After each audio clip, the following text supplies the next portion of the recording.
Thank you, Mr. Speaker. I rise in recognition of the second annual Jewish American Heritage Month, which takes place in communities across the country each May.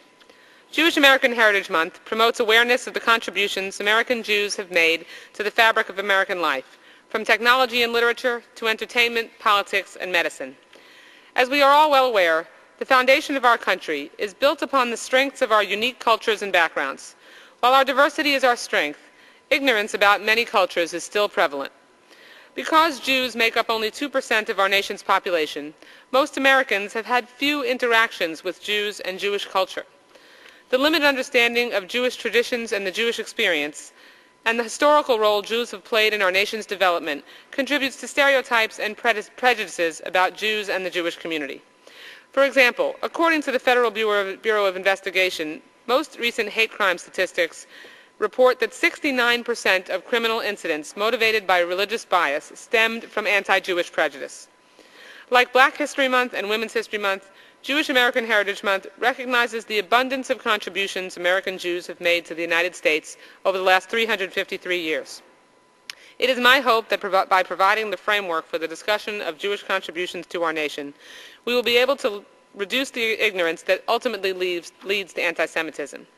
One way Jewish American Heritage Month counters these prejudices is by providing educators the opportunity to include American Jews in discussions of history, as well as highlighting the leadership of members of the Jewish community in significant historical events. For example, it might surprise many to learn that it was an American Jew, Irving Berlin, who wrote the lyrics to the song God Bless America. Even the very foundations of our country were impacted by Jews. Haim Solomon, a Jewish man, was one of the largest financiers of the American Revolutionary War. And Rabbi Joachim Prinz was a passionate civil rights activist, appearing on the podium just moments before Dr. Martin Luther King delivered his I Have a Dream speech. And the list goes on, Mr. Speaker. Mr. Speaker, this is why communities across the country have come together to celebrate Jewish American Heritage Month. 2 years ago, the Jewish community in South Florida approached me with the idea to honor the contributions of American Jews with a designated month each year. As the concept gained momentum, 250 of my colleagues joined me as original co-sponsors of a resolution urging the President to issue a proclamation for this month. Senator Arlen Specter led the effort in the Senate, and together the House and Senate unanimously passed resolutions supporting the creation of Jewish American Heritage Month. President Bush proclaimed the month of May as Jewish American Heritage Month for the first time in 2006, and again issued a proclamation this year. Mr. Speaker, I'm pleased to announce that a coalition of organizations has come together to develop curriculum and coordinate events.